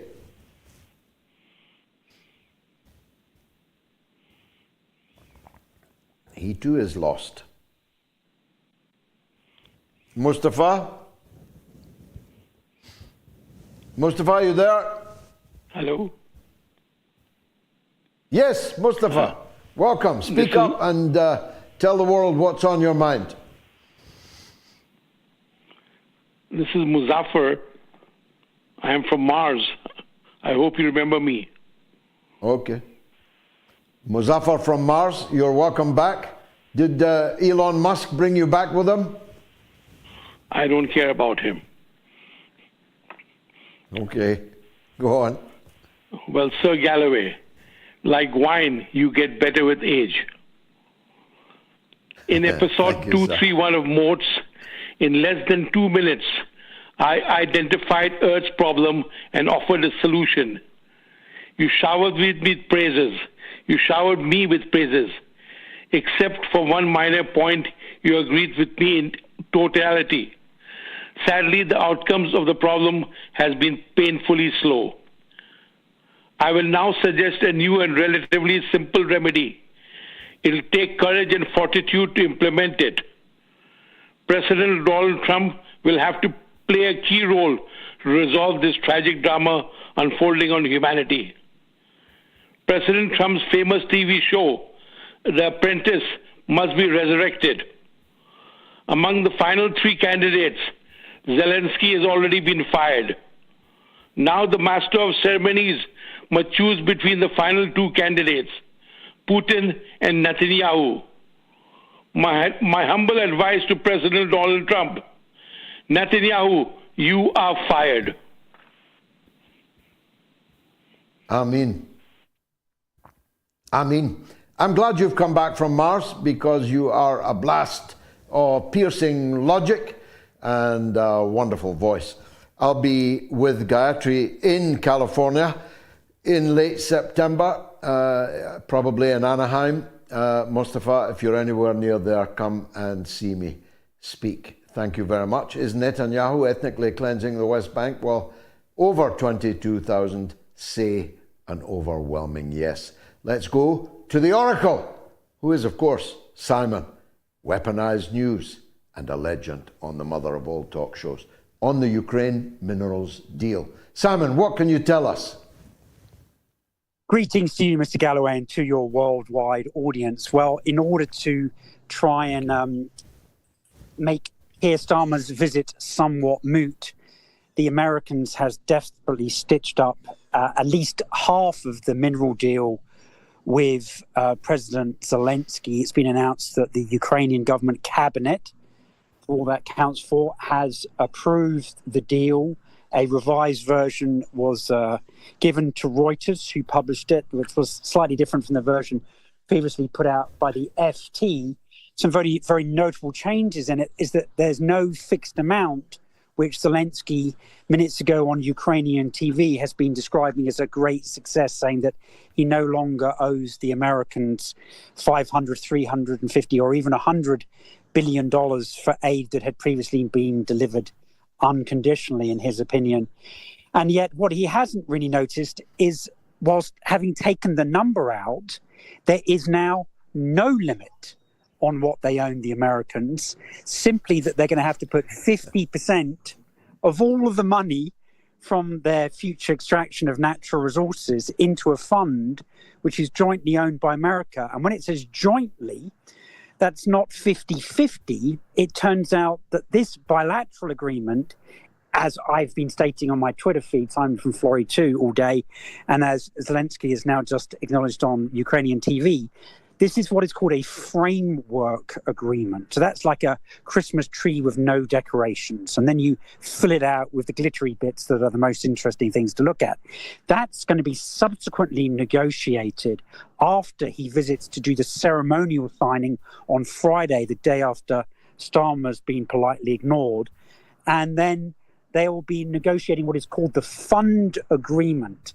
And that is going to determine not only what the percentage ownership of the two countries are in what will be hundreds of billions of dollars, according to the respective parties, but also what that money can be spent on and who can disperse it. So can it be sent to America for kind of like future deliveries of aid, like they've been scamming Taiwan for 20 years, and like we get told we need to give Keir Starmer billions of pounds for, so that he'll protect us from climate change. So, as usual, the devil is in the details, but unfortunately, there are no details. But all that presupposes the continuation of the Ukrainian state as we know it, the presidency of Zelensky, who couldn't even persuade his own parliament, rather embarrassingly, in the presence of all these visiting panjandrums from the European Union the other day. It presupposes that there's life in the Zelensky presidency yet. Do you think that's justified? Well, it's very interesting that you would mention the visits from the EU folks, because it was reported himself by the EU Industrial Commissioner, the former French Defense Minister, Mr. Sejourne, that he himself had offered Zelensky a EU-Ukraine minerals deal on Monday of this week. Now, what's very significant in the agreement, which is going to be subject to the ratification by the Ukrainian Rada, their parliament, which would kind of like institutionalize it and fix it so that it's valid whether Zelensky is re-elected, if there are ever elections or not. But what's important in the current agreement is it expressly says that it's overriding any previous agreements with anyone else. So that would appear to completely wipe out the European Union Memorandum of Understanding on Ukrainian resource extraction dating from 2021. And as Trump has made clear from his first televised American government cabinet meeting, he has absolutely no intention of providing security guarantees or putting US boots on the ground. So British and French and German troops are literally going to be guarding American resource extraction facilities and not even being paid for the service. It also presupposes an end to the war. How's that going, Simon? Well, no, it doesn't presuppose an end to the war. It presupposes that Trump will take whatever he wants out of whatever is left at some point in time. So I would point out that the World Economic Forum, in an article on the 9th of July, followed up by an American lobbyist firm on behalf of Ukraine called Denton's, who put out an identical article, but simply put a ludicrous number of $26 trillion on it on the 20th of August last year. These appear to have been the documents that Senator Lindsey Graham have been putting forward before Trump. So Trump thinks that there's tens of trillions of dollars there. What he may not realize was that before the war, Ukraine was only making $1 billion a year from them. So even Keir Starmer's 100-year partnership will be hard-pressed to extract $500 billion or any such amount if they're only putting it out at the rate of $1 billion a year, and America's going to get half or somewhere thereabouts of that. So they have in fact done, as everyone may have expected, a 1,000-year deal. Trump's stolen the British and European lunch, hasn't he? Yes, he absolutely has. And yet they're still fighting over themselves as to who can commit 10,000 of their troops for a generation at the cost of about £3 billion per division per year. Now, obviously, the IFS is pointing out that Starmer's numbers don't add up again. And he's kind of like now put in the security, which will probably be used to suppress the British population, and the intelligence services contributions to his overall defence spending number. But there'll be plenty more grannies and orphans starving and freezing in Britain whilst all the money goes to Ukraine, it would seem, for another 4 years. Brilliant. Told you he was a legend. Simon of Weaponized News. Simon in Florida, 2 on Twitter on the Ukraine minerals deal. There's another legend on the line now, Sarkar in Glasgow. On you go, Sarkar. Evening, George. Thank you so much, for taking my call. George, I'm seeing an absolute harakiri in European politics.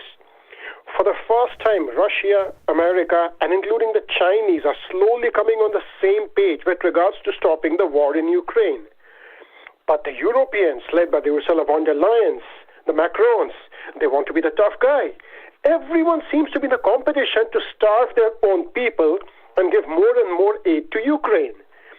The funny thing is, like your previous caller wonderfully explained, we are competing with each other. I say we as Britishers also competing with each other to see in Europe who can benefit Zelensky more with our aid at the risk of starving our own population. But not just the lunch, the breakfast and dinner would also be chosen by Trump, and he would take it away after that mineral deals goes through. The saddest part is, George, and this is where my dilemma lies, technically after Brexit happened, we did not want to be a part of the entanglement of the EU politics. But as the days go by, day by day, Keir Starmer seems to be driving us back into the EU. I don't understand this obsession with the EU and Ukraine, because Ursula von der Leyen today promised to make Ukraine a member by 2030, and they're promising an alternative form of NATO because the Americans told them, listen, want to be the tough guy? Fight with your own guns, not our guns. The same Ukraine was not being included in the European Union because of the amount of corruption. What sort of nonsense is going on, George? And explain to me, what has Britain got to do with this nonsense and this circus? Well, nothing. I've never met anyone in Britain who gives a toss about which side of a line Kupiansk is on when it's been in 4 countries in the last 100 years. I've never met anyone in Britain who cares a fig about that. The truth is that the French, I mean, Macron is a tough guy, doesn't quite cut it for me. His missus maybe, but not him. Starmer is part of a state and leads a state which doesn't have enough soldiers to do the things that he intends or announces that he's going to do. It's all smoke and mirrors to me. But above all, it misses this salient point. Russia will not stop the war until there is a government in Kiev that it can guarantee to be friendly to them, fundamentally friendly to them, principally friendly to them. Russia will not stop the war until Ukraine is demilitarized, denazified, and until all Russian-speaking areas of the state of Ukraine are either autonomous or indeed absorbed into Novorossiya, as the Donetsk area and others have already been. So, and Crimea, of course, has already been. So, I just don't see what they're all arguing about. I don't see how they think they're going to have access to anything, rare earth materials, wheat, or anything else, except by Russia's say-so. I don't see how they think any government in Ukraine is going to be standing up that will accept British and French offers of soldiers when Russia has already said no. So I find it difficult to give you a clear answer. I think perhaps there is no clear answer. If I was, heaven forfend, in the Kremlin, my attitude would be we'll have to continue this war until, beyond any shadow of a doubt, what we say in Ukraine will go. And I still think there is considerable shadow of doubt. And I don't think the war is going to end at all as quickly as the most optimistic of us imagine that it will. Thanks, Sarkar. Here's some comments. Michael says, Trump is a narcissistic wannabe dictator. People give him credit he does not deserve. And Humongous Shift, I said, says, Donald is swooping these Ukrainian minerals away from BlackRock. And Bill Scott says, did Trump's people make that vid or did he just repost it? We fact check, Gigi. I don't think his people made it, but he definitely reposted it. And that was a terrible thing to do. Charlie's on the line in North Wales on Keir Starmer. On you go, Charles. What do you want to say? Good evening, George. Nice to... excellent program as ever. Thank you for taking my call again this evening. as we speak, I believe Starmer's on his way to the US. A man who always sounds better with his mouth closed. My first point is, why bother? This man is so far out of his depth, he may as well be on the bottom of the Mariana Trench. I just get the feeling we have this media hyperbole where, special relationship. That was being done and dusted since Bush and Blair. I don't think there's been a special relationship since.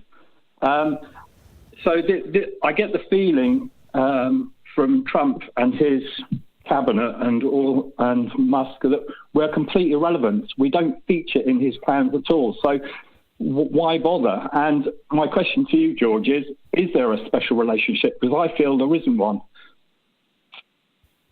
Well, there was a special relationship with Churchill, and Starmer has just removed all of Winston Churchill's portraits from the Houses of Parliament. Go figure. There was, again, a special relationship between Blair and Clinton, and then, perhaps surprisingly, Blair and Bush. But that was a long time ago, and a week is a long time in politics. 20 years is an even longer time. So if you ask me, does anyone, even Biden, consider that he has a special relationship with Britain? I'd have to say no. And now that we've sent the sepulchral serpent, Peter Mandelson, as the ambassador, I don't expect relations to get very much warmer. I think that Trump probably sees Starmer as a bit of a block of wood, as I do myself. If you think how colourful, effervescent, energetic, manic Donald Trump is, well, Keir Starmer is a very dull fellow compared to Donald Trump. So I'm pretty sure that if Trump was choosing a guy to go clubbing with in New York, it wouldn't be Keir Starmer. So I don't see what Britain's got going for it. I don't know what will happen. I'll be commenting on it with Piers Morgan on his show tomorrow evening. But here's what I hope happens. I hope he's kept waiting, like Dudek of Poland, for an hour and 50 minutes, and that he gets a 9-minute meeting with Donald Trump. And in that 9 minutes, Trump utterly humiliates him and sends him away with his tail between his legs. That's what I hope will happen. We'll see 24 hours from now. Charlie in North Wales on Keir Starmer. Thank you very much. Let me close the poll. Is Netanyahu ethnically cleansing the West Bank? Yes, say 97, 88, 92, 95% of 22,484 respondents. Thanks to all who voted on that poll. Now, you know I have another show. It's called Have It Out with Galloway. You can be on it. Here's how. Watch this.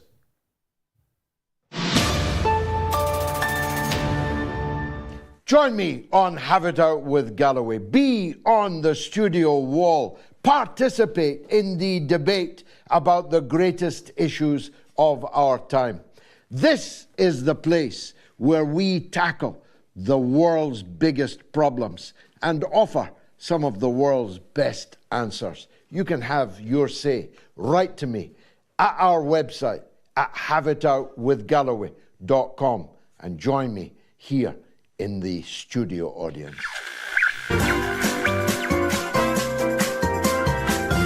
You are listening to the mother of all talk shows with George Galloway.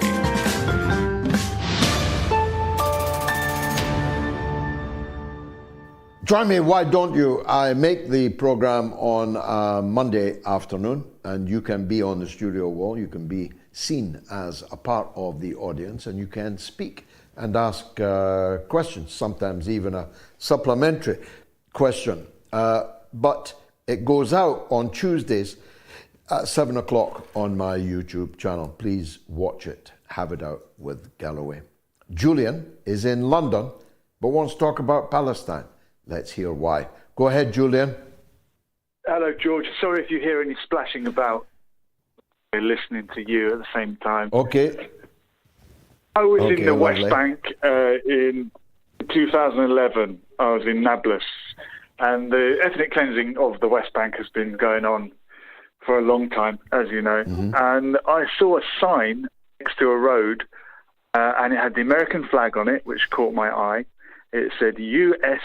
aid. That's the first time I'd heard of U.S. aid. And it said, this road is a gift to the Palestinian people, from the American people, from U.S. aid. And I thought, well, that's strange. I wouldn't think that America, whose greatest ally is Israel, would be doing anything for the Palestinian people. They've done something kind. And then a local guy explained to me that this road, or the roads that they build, actually circumnavigate the illegal settlements that are in Palestine. So they're really just facilitating occupation. So it's not so much of a gift after all.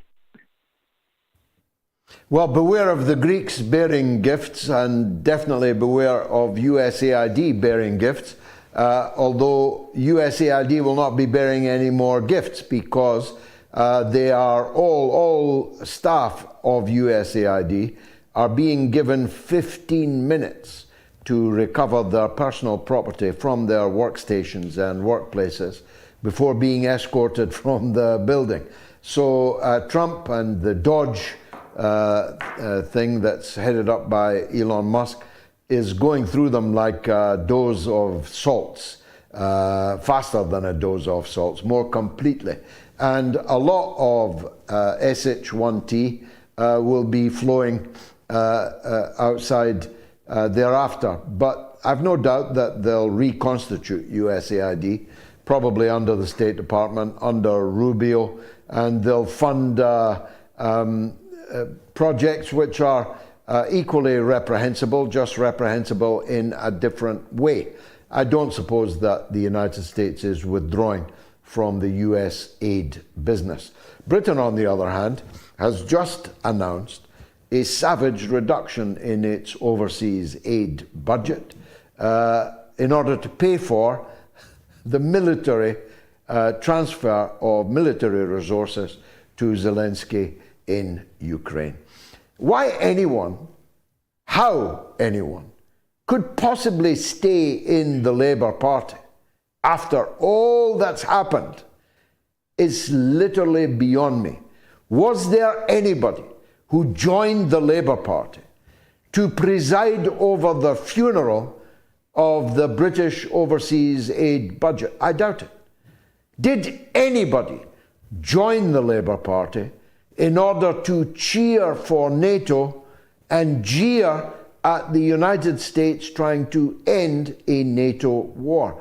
Did anybody join the Labour Party to dance on the graves of the Palestinian people in Gaza and the burning towns and villages in the West Bank?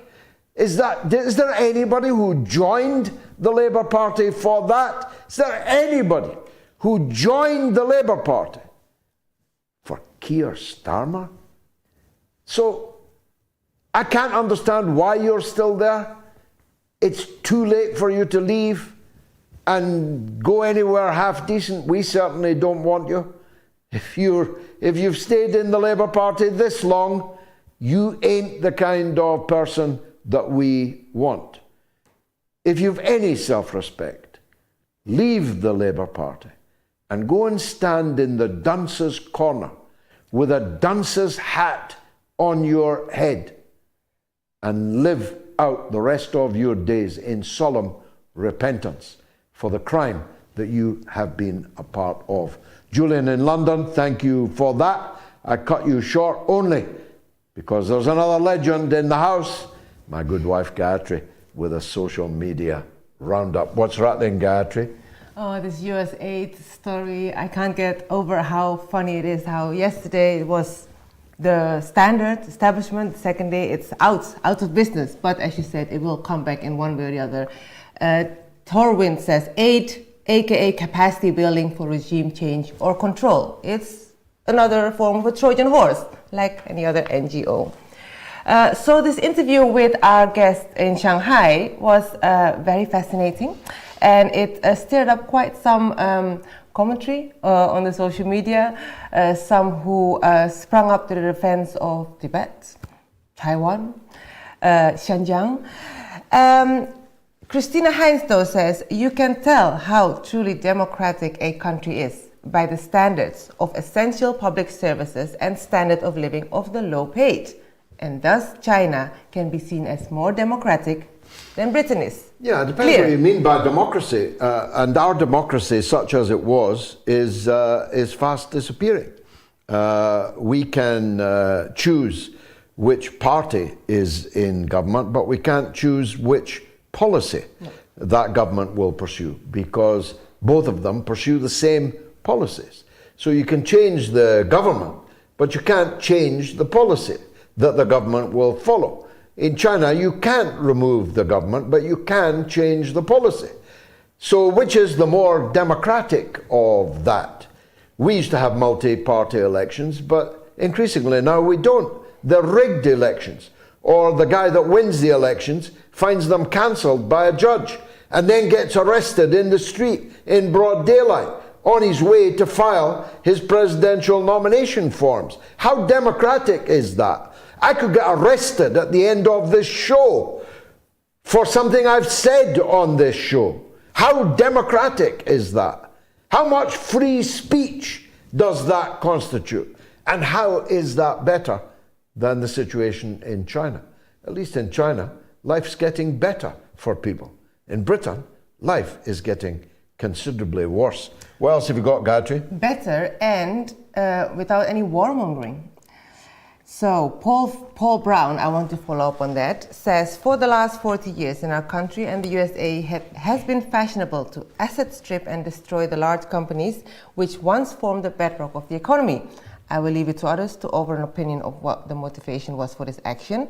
But in addition, the level of interference in the running of private companies has resulted in their management feeling as if they were playing a game of football, where every week the government moves the goalpost. The removal of third world countries of major industries has been as much because they are permitted to get on with the job without looking over their shoulders to see what destructive missiles were being fired at them by our own government, as it has been because of lower wages rates overseas. The problem is that nobody in government has an income which is directly dependent on the health of the economy, and their motivation is to provide more well-paid jobs to their friends who find themselves in a similar situation. Yeah, and half of them working from home in the United States and unable even to reply to Musk's email to name 5 things they achieved this week. I know a lot of public servants who would find it difficult to answer that persuasively, but that's just been my long and bitter experience. I think the Chinese government allows private companies to follow their own nose so far as their business is concerned, as long as the companies don't begin to think that they are bigger than the state. And as long as, this is crucial, I didn't get time to talk to our guest about this. This is a crucial point.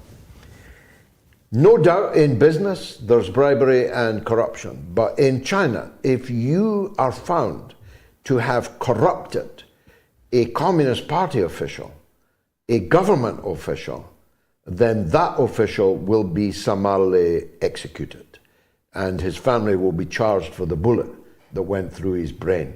That's a big difference in the attitude towards corruption in China compared to the West, isn't it?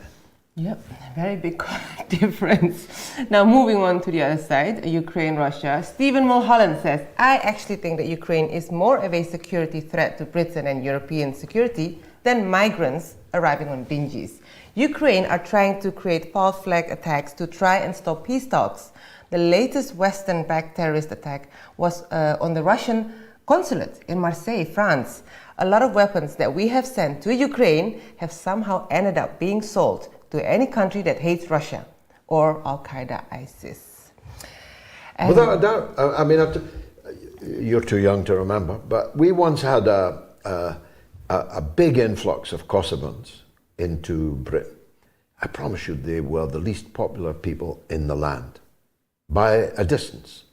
Scotland Yard said they were the largest source of sex trafficking, the largest source of illegal drugs, the largest source of illegal weapons, other kinds of people trafficking. The Kosovans became a byword for that. Trust me, the Ukrainians are about to surpass them. Speaking of false flags, today in 1933 was the Reichstag fire. So not carried out by one of your Dutch compatriots. The Dutch communists. Although he was convicted of it, yeah. That was the ultimate false flag, yeah. Yeah, that was the pretext for Hitler, yeah? Yeah, Hitler then dissolved the Reichstag, gave himself dictatorial powers, dissolved all pretense that Germany was a democracy. There's a lot of pretense that Germany is a democracy now, but it doesn't feel like one. Finally, Sam says, having watched Starmer's conference, I am now convinced that his strings are being pulled by the neocons in their yet-to-surface sabotage of Trump and the peace plans. Starmer's deadpan tone of voice and the wet rag accent will predictably gain mileage in the USA for this purpose, as he appears to be thoughtful and passionate, if a potentially effective ploy to stir up more irrational hatred against Russia and more support for war. Well, I've never heard him described as passionate, so you have to differ. I have to differ from you on that. He'll be reading from a sheaf of papers because he's incapable. I mean, I see him coming down to breakfast in the morning and addressing his children from a sheaf of notes. He appears incapable of speaking about anything to anyone without reading it word for word. I have never known a senior British politician to be quite as bad as that. I may get a surprise, and Piers Morgan may have the last laugh on me tomorrow evening, but I think that Starmer's in for a very disappointing meeting with Donald Trump, indeed. Can I take it for chips after the show? Always. Because I've got Sam in Seattle on Trump to fit in before we finish. Sam, what would you like to say? Hi, George. I had a couple ideas I wanted to pitch, and I'll keep them quick. The first thing was I don't feel like anyone in the U.S. government is meeting these gestures from Trump and Musk on the proper scale or scope. And I think as a gesture of performative protest, it'd be interesting if some states started drafting articles of secession just to show them what we think of what they're doing to the U.S. government. And then beyond that, I went to the meetup in Seattle the other day that Chris Hedges and Jill Stein and Sean Swamp were at. I was really into it until all of a sudden it turned into a telethon. It really felt like a socialist party meeting all of a sudden. And I'm just not a socialist. I don't hate them. I'm not one. And I'm not going to let one party decide what the revolution's going to be. And I've had this idea thought in my head for a while now that this vision of something like a primary caucus in U.S. electoral politics, but no politicians or parties are allowed. Start out meeting with our community members that are interested, keep going tier to tier and talking at each level about what we see as the problem with the country and what we see as a solution, and whether or not parties can represent us and which one, or whether we have to take it to another level. And I think if we did this over the course of the year, we'd end up at a national meeting where we'd not only know what our issues were, what we thought we needed to do to solve them, who we could trust as a general majority to guide us in a partisan manner into that future, or if we need to take it further. And not only that, George, but we know how many of us there are. And I think that's one thing that people really suffer from is we feel alone in this right now, even though we know everyone's feeling it. I'm sorry to talk so long. I'll give you a moment to speak to. Sorry, George. You didn't talk too long. And you raise some very important points that I just don't have time tonight, at least, to do justice to. Maybe call back again subsequently, and we'll continue it. But if you'll forgive me saying so, I think it's a trifle utopian, what you say. Party political impulses are everywhere. Even the smallest party never stops impulsing. And the idea that they're going to stay away from these citizens' assemblies to pluck a title out of the air is fanciful. They're not going to. Even if they take their badges off at the door, they're going to be present. But a more interesting question for me is the one that you ended on. How many of us are there, you asked? I suspect you'd be disappointed in how many of you there are. Certainly any such so-called bottom-up, so-called community-led political initiatives that I have ever witnessed on this side of the Atlantic have all run out of steam pretty quickly. We had so-called citizens' assemblies, which were only Trojan horses for far-left parties, communist parties of various descriptions in any case, but they ran out of ordinary people to pretend were the community to whom they were talking, and they end up just talking to each other, selling socialist newspapers to each other. It might be different in the United States. If it's going to be different in the United States anywhere, it's quite likely to be where you are in Seattle. But I suspect that the number of conscientized people who are ready to become politically active but not be in or supportive of a political party will be quite small. But I will tell you more about that when I come back from our speaking tour of the United States of America. Sam in Seattle, bringing the show to a close 4 minutes after I should have closed. Forgive me, everyone, for that. But I found it a terrific show tonight. 2 really top guests and some great calls. And maybe the monologue passed muster. That's for you to decide. But I'll be back again. First of all, on Tuesday night at 7 o'clock on my YouTube channel with Have It Out with Galloway. And if you want to be on that show, email us right away, haveitoutwithgalloway.com. And you can be in the studio audience. But I'll be back, God willing, on Wednesday with the midweek mother of all talk shows.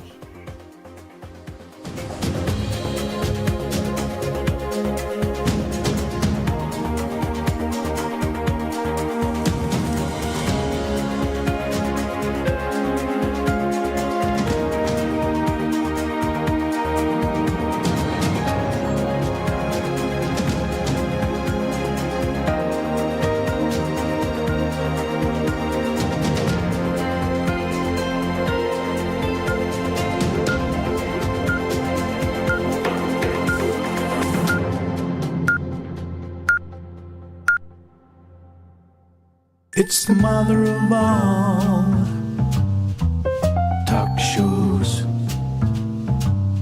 It's the mother of all talk shows. It's the mother of all